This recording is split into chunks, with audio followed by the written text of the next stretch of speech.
Hey everybody, it's Troy from Lucas Roasting, and we're going to do a little bit of a different video this evening. We've got a prime ribeye from S&S Marketplace in West Boylston, Massachusetts. One of our accounts picked up this amazing steak from them the other day, and on this snow day, we're just going to give this thing a go inside instead of going out on the grill.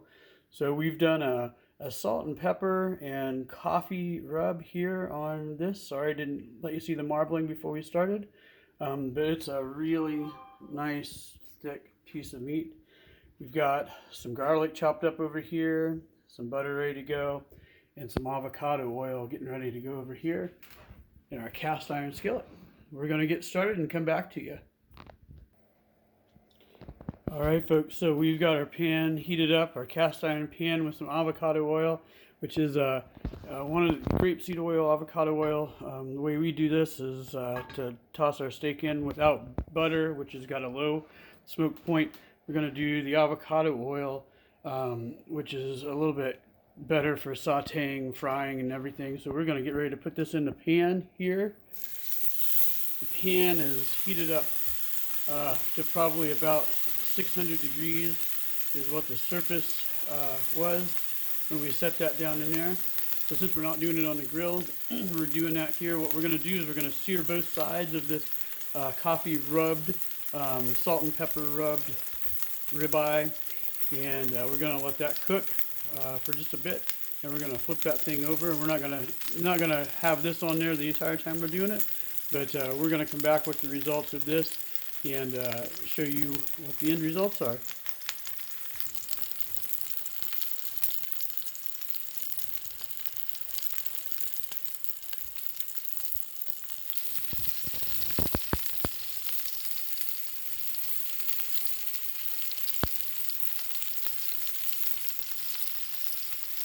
So this is the bottom side. That was the first side that was put in the pan, and it was seared real quick because the pan was so hot. Now we're doing the second side, the part that was sticking up in the last little bit you saw, and cooking that through.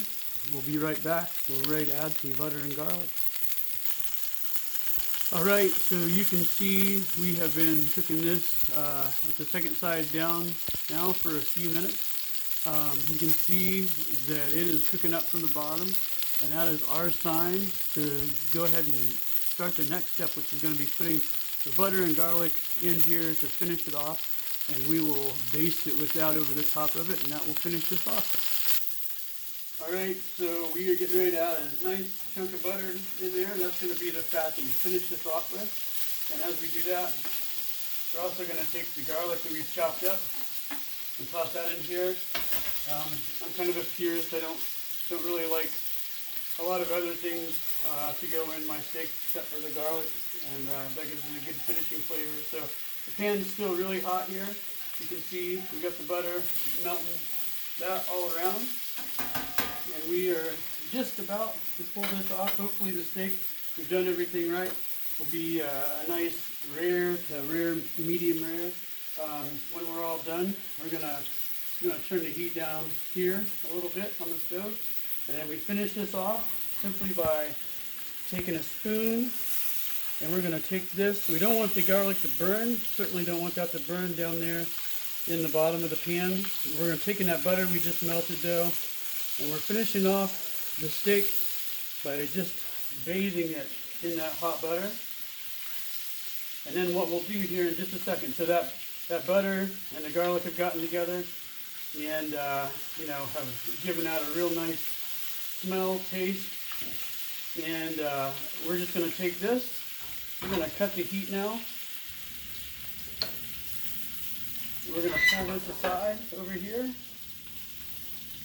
So that's still cooking while it's still in the pan, and momentarily we're going to pull that off of the heat, and we're going to set it over here to rest on a cutting board and be done with this. But look at the top of that with the coffee, salt, and pepper. That's all we did across the top of that, and that makes a nice bark on the outside of the steak right there. So this ribeye is finished now. Everything is baked.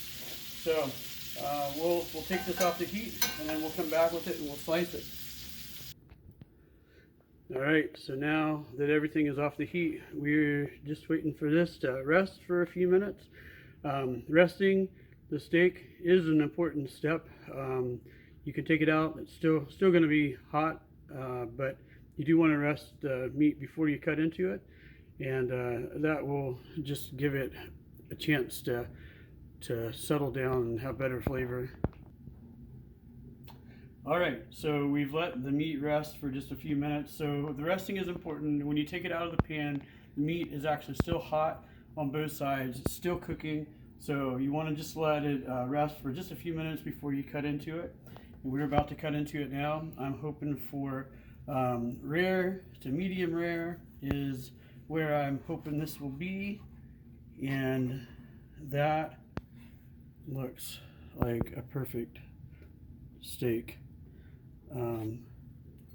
Cut it again.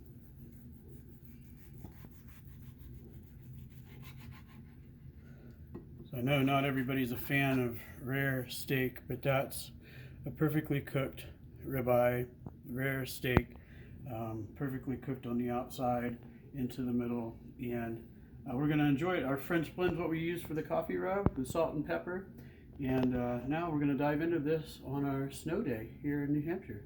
Have a great weekend, everybody.